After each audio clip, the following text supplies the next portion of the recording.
Tácticas de choque. Un podcast contra casi todo y contra casi todos.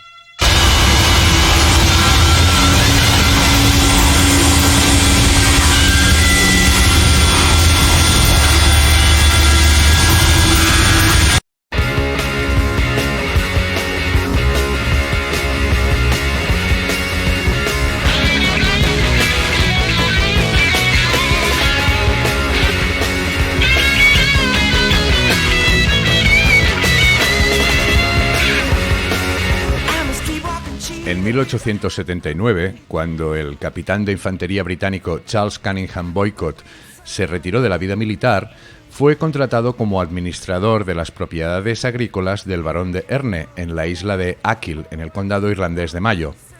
El comportamiento abusivo de Boycott y sus continuos enfrentamientos con los arrendatarios de las tierras del aristócrata, a quienes amenazó con echarlos si no se avenían a sus condiciones, provocaron una movilización sin precedentes. Instigados por la Liga Agraria Irlandesa, los agricultores se negaron a recoger la cosecha. Como muestra de apoyo a esta decisión, los comercios locales decidieron también no comprarle a Boycott. Incluso el cartero dejó de entregarle el correo. Aislado comercial y socialmente, Boycott mandó una carta incendiaria al Times explicando la situación. La noticia llamó la atención del gobierno británico, que politizó el conflicto en clave nacionalista, dando a entender que se trataba de una rebelión irlandesa contra la autoridad británica.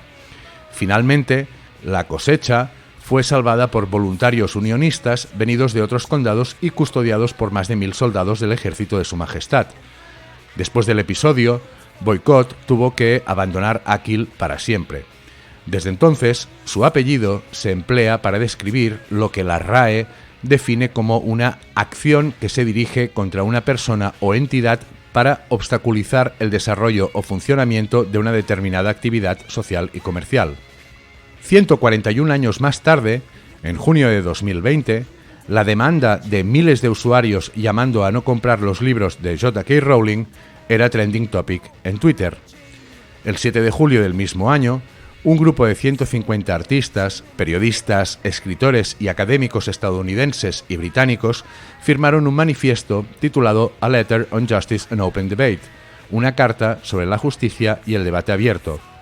La misiva, publicada en Harper's Magazine, armó un buen revuelo internacional y provocó una larga retahíla de adhesiones en forma de réplicas de carácter local.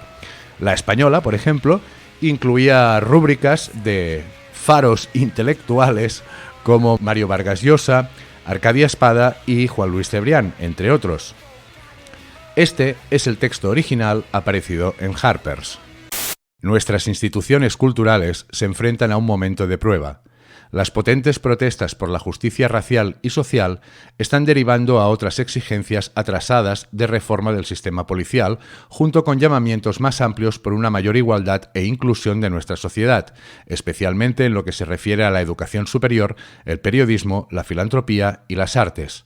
Pero este necesario ajuste de cuentas también ha hecho que se intensifique un nuevo conjunto de actitudes morales y compromisos políticos que tienden a debilitar nuestras normas de debate abierto y de tolerancia de las diferencias en favor de una conformidad ideológica. Al mismo tiempo que aplaudimos el primer paso adelante, también alzamos nuestras voces contra el segundo. Las fuerzas del iliberalismo están ganando terreno en el mundo y tienen a un poderoso aliado en Donald Trump, quien representa una verdadera amenaza a la democracia. No se puede permitir que la resistencia imponga su propio estilo de dogma y coerción, algo que los demagogos de la derecha ya están explotando. La inclusión democrática que queremos solo se puede lograr si nos expresamos en contra del clima intolerante que se ha establecido por doquier. El libre intercambio de información e ideas, la savia de una sociedad liberal, está volviéndose cada vez más limitado. Era esperable de la derecha radical, pero la actitud censora está expandiéndose en nuestra cultura. Hay una intolerancia a los puntos de vista contrarios, un gusto por avergonzar públicamente y condenar al ostracismo y una tendencia a disolver cuestiones políticas complejas en una certeza moral cegadora. Defendemos el valor de la réplica contundente e incluso corrosiva desde todos los sectores. Ahora, sin embargo, resulta demasiado común escuchar los llamamientos a los castigos rápidos y severos en respuesta a lo que se percibe como transgresiones del habla y el pensamiento. Más preocupante aún, los responsables de instituciones, en una actitud de pánico y control de riesgos, están aplicando castigos raudos y desproporcionados en lugar de reformas pensadas.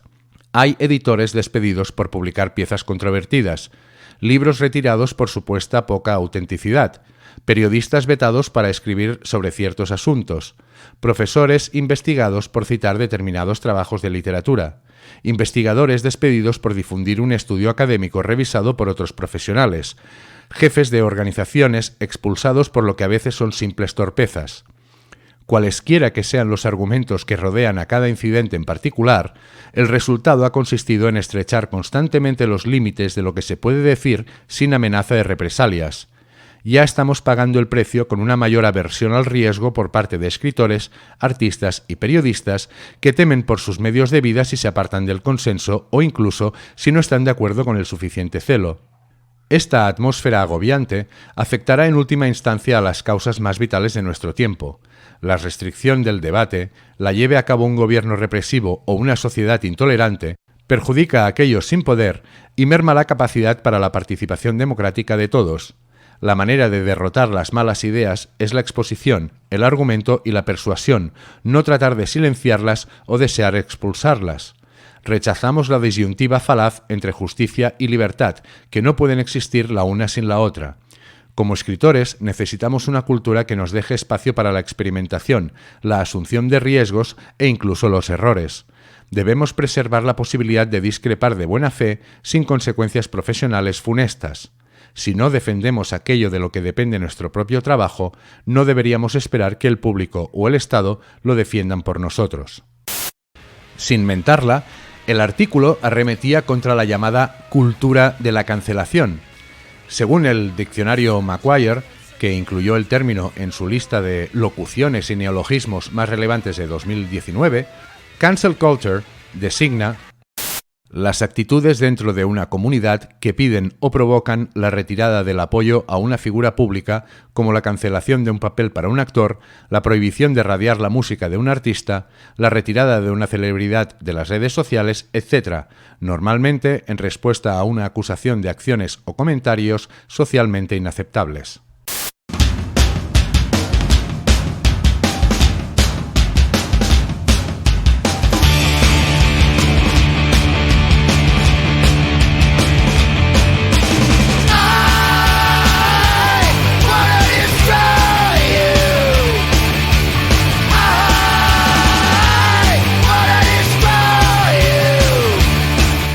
Cancelación es lo que han sufrido en mayor o menor medida J.K. Rowling por sus tweets transfobos, James Gunn, director de Guardianes de la Galaxia, por unos posts antiguos en los que bromeaba sobre la pedofilia, y el youtuber Fordfast, a raíz del testimonio de un ex colaborador denunciando las paupérrimas condiciones laborales en que mantenía a sus trabajadores. Los tres casos son muy distintos entre sí, como distintas han sido las consecuencias del linchamiento en las redes de sus protagonistas. Todavía es pronto para saber si las ventas de los libros de Rowling se verán afectadas por la polémica, aunque presumiblemente la ya abultada cuenta corriente de la autora de la saga de Harry Potter apenas se resentirá de las represalias de quienes montaron en cólera a raíz de su afirmación de que las mujeres menstruan, excluyendo de manera implícita a las personas trans de la categoría mujer. Es dudoso que sus fiscales supongan una porción significativa del target al que van dirigidas sus novelas. Gunn, por su parte, fue despedido de Disney tras el escándalo, promovido, por cierto, en primera instancia por el ultraderechista y teórico de la conspiración Mike Cernovich como venganza por las declaraciones anti-Trump del realizador, para ser readmitido 8 meses después. Fausto Climent, nombre real de Fordfast, se vio obligado a cerrar todas sus redes sociales y abandonar YouTube. A fecha de hoy, nada más se ha sabido de él.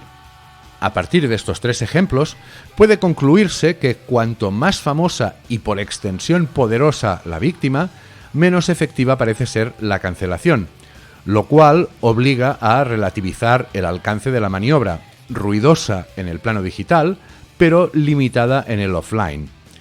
Aún así, no puede obviarse la envergadura mediática que ha adquirido la cultura de la cancelación en los últimos tiempos. A tenor de la indignación que ha despertado entre los sectores culturales mainstream y los medios de comunicación que abarcan el arco ideológico cada vez más estrecho que va de la extrema derecha a la socialdemocracia, se diría que se trata del equivalente 2.0 de las antiguas cazas de brujas. No obstante, el símil es bastante inexacto. El objetivo favorito no es la bruja, sino el sacerdote que la condena. La demonización sistemática de la cancelación, animada por determinados estamentos, es sintomática del auténtico conflicto latente en esta cultura, la posibilidad de una redistribución del poder en el ámbito de la comunicación.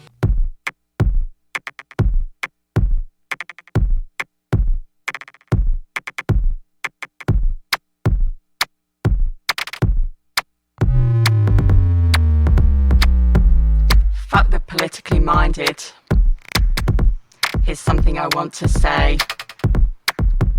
about the state of the nation, the way it treats us today. At school they give you shit, drop you in the pit. You try to get out, but you can't because they fucked you about. Aunque prácticamente todos los firmantes de la carta publicada en Harper's superan los 50 años de edad, la problemática que subyace bajo su indignación va más allá del mero encontronazo generacional. Tiene más que ver con la pérdida de autoridad moral de una élite incapaz de asumir el cuerpo a cuerpo con sus detractores. La tensión surge de un cambio de paradigma al que aún nos estamos adaptando todos. El profesor Lars Ole Sauerberg, del Instituto de Literatura, Medios y Estudios Culturales de la Universidad de Dinamarca del Sur, enunció en 2009 la teoría del paréntesis Gutenberg. Según Sauerberg, el periodo histórico marcado por el conocimiento escrito y confinado en soporte papel llegó a su fin en los años 2000, cuando el texto se liberó del objeto y empezó a fluir en el plano online. Fueron 5 siglos los que separan la invención de la imprenta y la eclosión de Internet 2.0, en los cuales se masificó el acceso al conocimiento y se allanó el camino para la llegada de la modernidad. Pero fueron también 5 siglos dominados por una estructura jerarquizada y estable del saber, el criterio y la transmisión de información, validada a través del formato físico. Durante el paréntesis Gutenberg, la palabra impresa confirió autoridad al discurso. Lo que se decía en un libro o en un diario devenía canónico. Quien publicaba un libro había pasado una serie de filtros, cualitativos, pero también políticos y económicos, que automáticamente delimitaban la distinción entre la simple cháchara y el razonamiento profundo. Cualquiera podía opinar, pero no todas las opiniones valían lo mismo. Como su nombre indica, esta fase fue un simple paréntesis histórico. 500 años en el marco de la historia de la civilización dan para poco más que eso. Después de la pausa Gutenberg, el texto, aunque se siga escribiendo, vuelve a quedar sujeto en gran medida a las dinámicas de la oralidad. Es un texto maleable que se transforma a través de su difusión. Se fragmenta, se recontextualiza, se samplea, se deconstruye en comunidad. La información es de todo el mundo y de nadie. La autoría única se disuelve y con ella la autoridad adquirida en la era del papel. Las redes sociales, y Twitter en particular, son plataformas idóneas para esta descomposición de las jerarquías de la información. La verdad y la mentira, los rumores, las certezas, las fake news y los invents, las confesiones y las supersticiones, la poesía, las ocurrencias, las teorías conspirativas y las opiniones sobre las opiniones campan a sus anchas en una suerte de salvaje oeste textual y gráfico, poblado por palabras, memes y emoticonos, donde la única norma es que no hay normas. Todos con todos, entre todos y contra todos.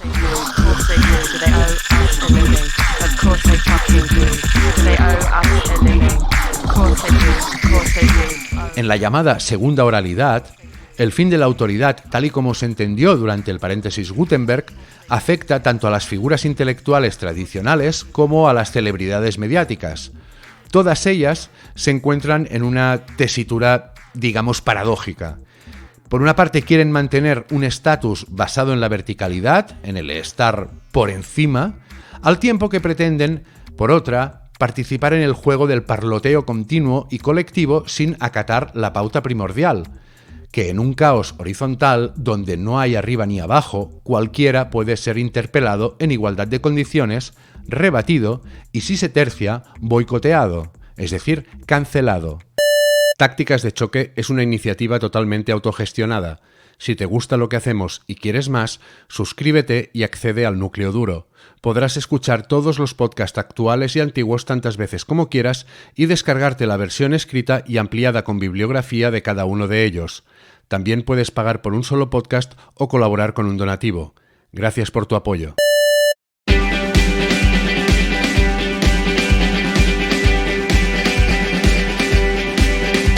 Que no pase un día sin que des tu opinión de mierda. La polémica respecto a la cultura de la cancelación surge entonces no tanto de la cancelación en sí misma, sino del valor de la víctima. A este respecto, Judith Butler rebatía a su interlocutora en una reciente y brillante entrevista publicada en New Statesman. Estoy en contra de los abusos online de todo tipo, pero confieso que estoy perpleja por el hecho de que señales el abuso que se comete contra J.K. Rowling, pero no cites el abuso contra las personas trans y sus aliados, que ocurre online y en persona. No estoy de acuerdo con la opinión de J.K. Rowling sobre las personas trans, pero no creo que deba sufrir acoso y amenazas por ello. Pero recordemos también las amenazas contra las personas trans en lugares como Brasil, el acoso a las personas trans en las calles y en el trabajo en lugares como Polonia y Rumanía, o incluso aquí mismo, en los Estados Unidos. Por lo tanto, si vamos a objetar el acoso y las amenazas, como seguramente deberíamos hacer, también deberíamos asegurarnos de tener un panorama amplio de dónde están sucediendo, quiénes son los más afectados y si es tolerado por quienes deberían oponerse. Butler se posicionaba con rotundidad frente a la cancelación, pero aportaba un matiz decisivo. Si este tipo de maniobra no se hubiera cebado en personajes famosos, probablemente nadie le habría prestado demasiada atención. En el fondo, la cancelación no es nada nuevo. Son incontables las veces que el poder y el pensamiento hegemónico, articulados en los medios de comunicación de masas, han cancelado a personas, colectivos e incluso a naciones enteras. Lo que sí supone una novedad en estos tiempos es el alcance público de la cancelación ejercida desde abajo hacia arriba. Dos planos, ya se ha mencionado, que desaparecen en el magma igualitario de las redes sociales, cuando es la masa quien cancela a los representantes de los estamentos del poder.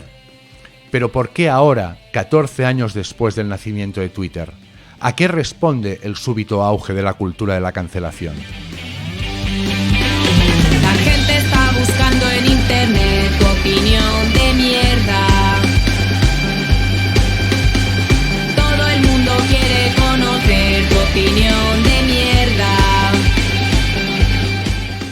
Para entender la situación actual hay que retroceder hasta principios de los años 2010, cuando, como escribe Angela Nagel, la ciberutopía estaba en su momento más dulce desde los años 90, antes de que estallara la burbuja de las .com. Esta vez emergió como respuesta a una serie de acontecimientos políticos que tuvieron lugar en todo el mundo, desde la primavera árabe al movimiento Occupy y los nuevos movimientos hacker politizados. Anonymous, Wikileaks y las protestas masivas del 15M en España y de todo el Oriente Medio copaban las noticias y causaban un frenesí de opiniones y de análisis sobre su profunda importancia. Todos estos acontecimientos se atribuían al auge de las redes sociales y se caracterizaban por ser una forma de revolución digital sin líderes.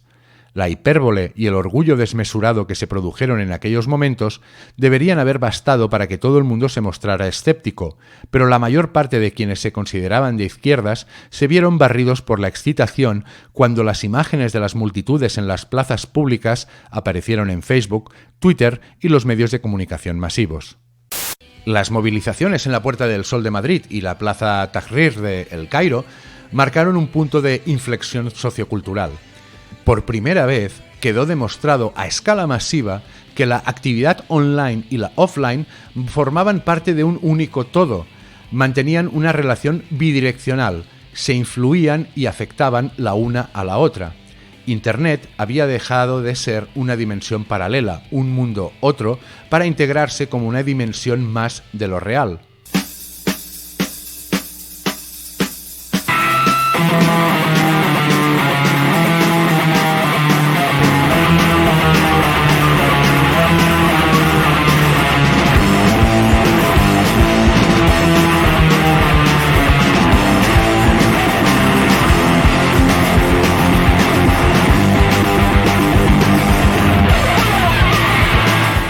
Pero el entusiasmo inicial dio paso a una decepción difícil de asumir para quienes habían celebrado la constelación de posibilidades que parecía abrirse con el acoplamiento de los planos virtual y real en la, llamémosla así, nueva realidad aumentada. El 15M culminó con la fundación de partidos políticos que acabarían o bien desintegrándose o bien siendo somatizados por la vieja política, obligados a renunciar a su naturaleza disruptiva para poder intervenir, más bien poco, en el sistema. En Egipto, el derrocamiento de Hosni Mubarak dio paso al desastroso gobierno de los hermanos musulmanes, echados a su vez del poder por el ejército bajo el liderazgo del mariscal al-Sisi. Lo único que pareció aumentar en la nueva realidad fue la sensación de fracaso, de una nueva oportunidad perdida, quizá la última. La supuesta revolución 2.0 resultó ser puro gatopardismo, cambiarlo todo para que todo siguiera igual, o peor. En buena medida, el posterior auge del clicktivismo y la cultura de la cancelación se explica a partir de este hastío. Si el 15M y las primaveras árabes sirvieron para conectar dos esferas de realidad, la virtual y la material, la falta de efectividad de tal sincronía en la primera empujó a muchos a refugiarse en la segunda, a sustituir la política de hechos por la política de ideas, los gestos por las proclamas, quizá con la esperanza de que el goteo constante de reivindicaciones y denuncias acabara trascendiendo algún día los límites de Twitter, lo cual, observando la resonancia de movimientos nacidos en formato hashtag como MeToo o Black Lives Matter, parece cada día menos descabellado, confirmándose el carácter retroalimenticio de la relación entre lo online y lo offline, carácter curiosamente cambiante, cabe añadir, para según quién, porque uno de los argumentos esgrimidos habitualmente por pensadores y políticos conservadores y comentaristas afines a su ideario es que la dimensión de lo online no es el mundo real. Las problemáticas LGBT, las agresiones micromachistas, los indicios discriminatorios en productos culturales mainstream son construcciones fantasiosas en las que los perdedores, cobardes, resabiados, social justice warriors y ofendiditos se refugian para justificar su incapacidad para afrontar los problemas reales de la vida. No obstante, cuando se ejecuta un juicio popular en las redes sociales, la perspectiva crítica cambia. Entonces sí que es real, sí tiene consecuencias palpables y resulta a todas luces inadmisible. Your cell phone, your wallet, your time, your ideas. No barcode, no party, no ID, no beers. Your bank card, your license, your thoughts, your fears. No SIM card, no disco, no photo, not here. Your blood, your sweat, your passions, your regrets, your profits, your time off, your fashions, your sex, your pills, your grass, your tits, your ass, your laughs, your balls. We want your soul. En tanto que desplazamiento del marco de actuación, la cultura de la cancelación, como performance, queda sujeta a la idiosincrasia de las redes, a la vorágine de la segunda oralidad. De ahí los excesos y los ademanes, a veces histéricos, que tanto se apresuran a ridiculizar y condenar las voces embarradas aún en el paréntesis Gutenberg. Sin embargo, pasan por alto una cuestión capital: La segunda oralidad no es simplemente un modo de transmisión de la información, comporta también una manera singular de entenderla, la necesidad de aprender a analizarla y a saber distanciarse de ella cuando es necesario. Que no haya una jerarquía de la autoridad textual no significa que toda la textualidad tenga el mismo valor. Simplemente, ahora el filtro es más complejo y exigente, sujeto al conocimiento y al criterio del receptor. Identificar la estupidez requiere inteligencia. Y otorgar la misma significación a todas las reivindicaciones que a diario saturan nuestro timeline es tan estúpido como creer que todo lo que está escrito en un libro es una verdad irrefutable. A fin de cuentas, ya se ha indicado, la cancelación es una estrategia y, como todas las estrategias, su validez depende del objetivo.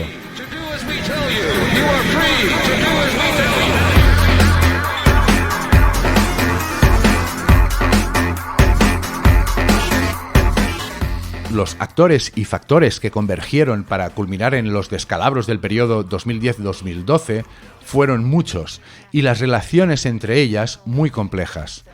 Uno que no puede ignorarse es la ingenuidad con la que los activistas abrazaron las redes sociales como potenciales agentes de cambio, pasando por alto una cuestión esencial de su funcionamiento, el valor de la economía de la atención.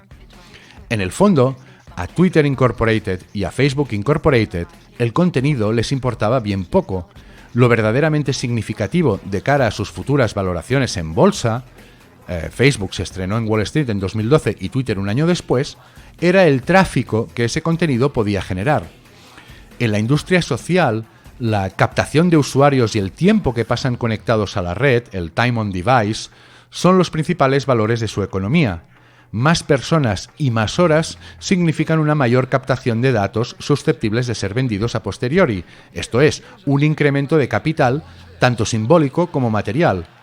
Las revueltas, mientras fueron trending topic, funcionaron estupendamente como productoras de riqueza para Twitter y para Facebook. Cuando dejaron de serlo, fueron sustituidas por otra tendencia fugaz. Hablando de cancelaciones, por cierto.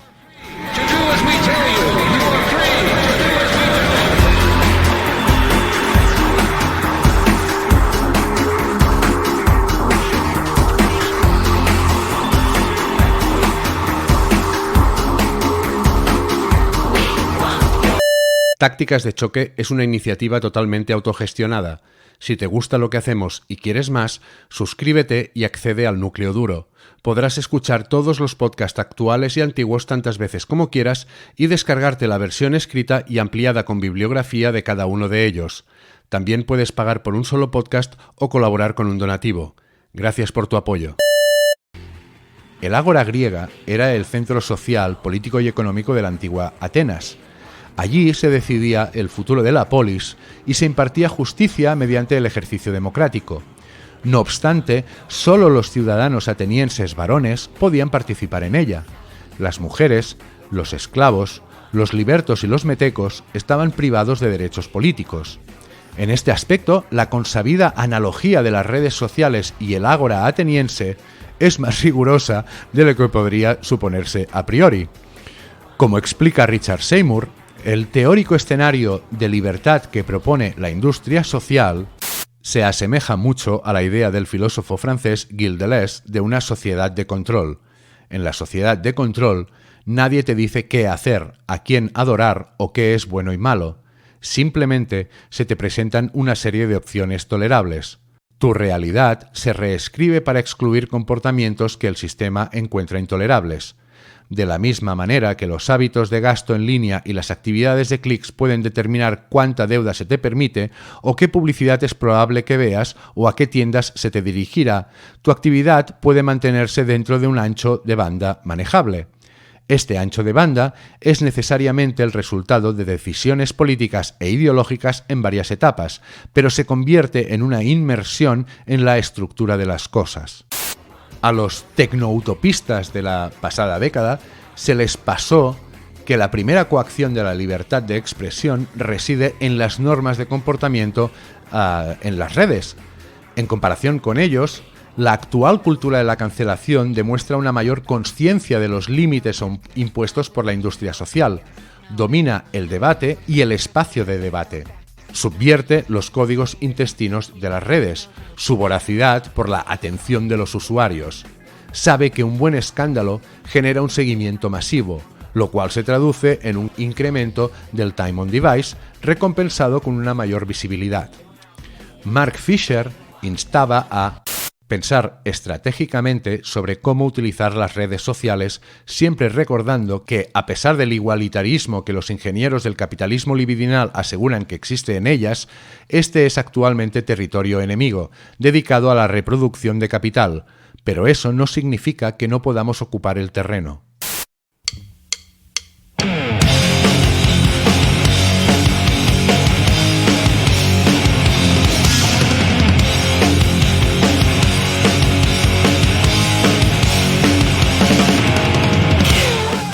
A fecha de hoy, la cultura de la cancelación es el agente que más lejos ha llegado en la ocupación de ese territorio enemigo.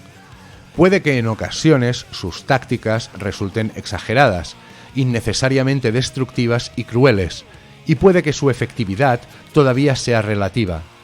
Puede ser, también, que algunas víctimas no merezcan la humillación a la que son sometidas.